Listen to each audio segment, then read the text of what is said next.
एक दिल दहला देने वाली, एक चौंकाने वाली खबर सामने आ रही है। महाराष्ट्र के नांदेड़ से एक ऐसी खबर जिसने 21वीं सदी हमारे समाज के माथे पर कलंक लगा दिया है। हम बात कर रहे हैं नांदेड़ में दलित युवक की निर्मम हत्या की, जिसके आगे प्रेम का लहू बहाया गया। महाराष्ट्र के नांदेड़ जिले में प्रेम की सबसे क्रूरतम परिभाषा गढ़ी गई है। एक पिता और भाई ने मिलकर एक दलित युवक की बेरहमी से हत्या कर दी। आप जानते हैं क्यों? सिर्फ इसलिए क्योंकि उनकी बेटी बहन उस युवक से प्रेम करती थी और उससे विवाह करना चाहती थी। यह घटना दिखाती है कि हमारा समाज आज भी जाति की बेड़ियों में कितना जकड़ा हुआ है। यह सिर्फ एक हत्या नहीं, बल्कि हमारे समाज में गहरी जड़ें जमाए जातिवादी सोच का भयावह और घिनौना चेहरा है। मार्मिक इजहार लाश से प्रतीकात्मक शादी, लेकिन इस त्रासदी का सबसे हृदय विदारक और आंखें नम कर देने वाला मोड़ तब आया जब युवक का शव अंतिम संस्कार के लिए लाया गया।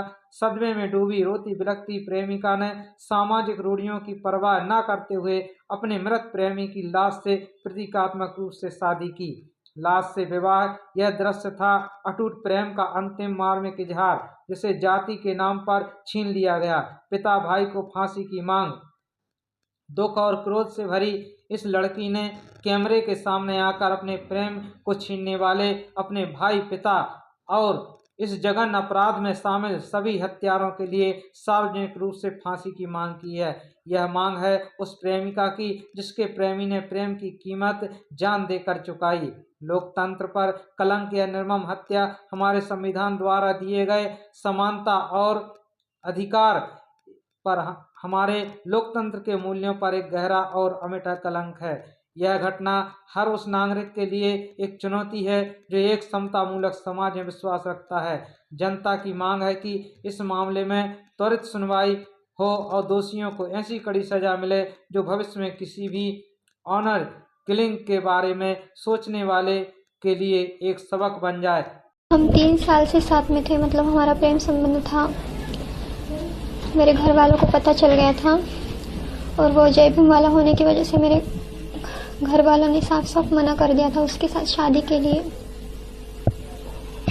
क्या बोलते थे मम्मी पापा तुम्हारे? वो जय भीम वाला है, हम हिंदू है, इसीलिए। मतलब उस दिन सवेरे, हाँ, मतलब सक्षम की हत्या होने से पहले सवेरे 11 से 12, मतलब टाइम तो कंफर्म पता नहीं, लेकिन मेरा छोटा भाई हिमेश मामिडवार वो मुझे पुलिस स्टेशन को लेकर गया था, इतवारा पुलिस स्टेशन। वहां जाकर वो मुझे बोल रहा था कि सक्षम पे केस डाल, झूठा, मतलब झूठा वाला केस, हाँ, उसमें कुछ सच्चाई नहीं थी। अच्छा। तो मैंने सबके सामने उसको इनकार कर दिया केस डालने से। तो वो जो 2 पुलिस थे, एक धीरज कोमुलवार और दूसरा माही दासरवार, उन्होंने उसे भड़काया, मतलब तू इसको उसको मारकर यहाँ आता है, तो ये करने से अच्छा तेरे बहन का जिसके साथ मैटर है, जिसके साथ वो घूमती है, जिसके साथ रहती है, जिसके साथ उसका प्यार है, उसको मार कर आना। तो मेरे भाई ने, मतलब वो बहुत गुस्से में आया था और उनको चैलेंज देकर आया था कि आज शाम तक मैं सक्षम को मारकर यहाँ आ जाऊंगा। और बस उसने उसको मार दिया।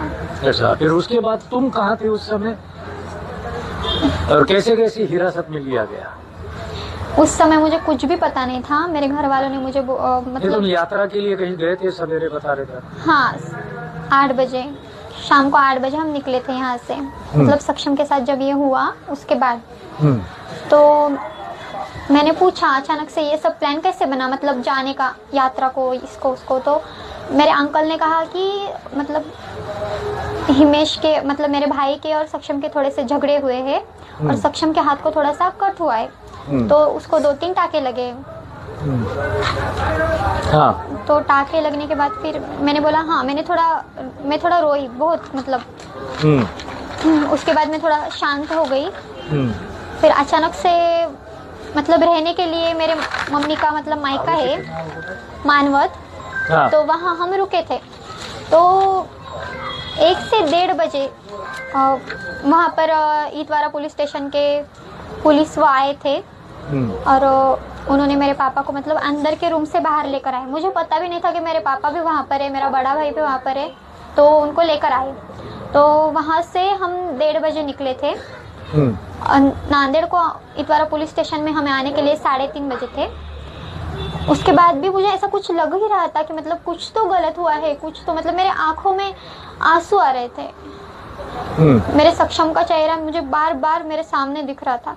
फिर जब सवेरे में बाहर आई, मेरे पापा को सरेंडर हुआ देखा, हाथों में हथकड़ी वो था, तो मैंने टेबल पर पेपर देखा, उसमें सक्षम का फोटो देखने से मैंने पेपर हाथ में उठा के सब पढ़ लिया। जब मुझे पता चला कि मेरा सक्षम अब नहीं रहा है इस दुनिया में। अच्छा, ये आपके पिताजी गजानन है, साहिल है या हिमेश है, इनके खिलाफ भी बहुत सारे मामले दर्ज है, क्या मामले है ये पहले से ही गुनहगार है, मतलब क्या काम करते हैं? लोगों को मारना इनके लिए नॉर्मल बात है।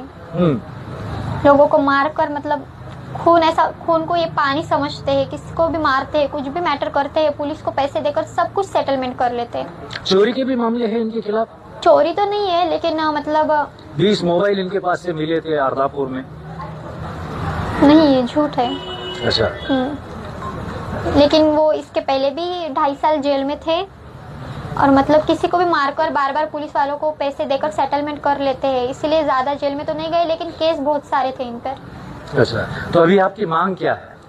मेरी मांग इतनी ही है कि मतलब मेरा सक्षम जिस तरीके से मरा है तड़प तड़प कर, इन्हें भी ऐसी ही मौत आनी चाहिए।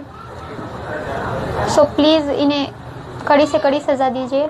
तो यहाँ रहने का जो फैसला किया, यहाँ रहने का आपने फैसला किया? अभी जिंदगी भर यही रहोगे सक्षम के घर पे? यही रहूंगी, मैंने उससे शादी की है, उसके अलावा किसी की नहीं हो सकती ना। मैं यही रहूंगी उसके मम्मी पापा के साथ, उनको संभालूंगी बस।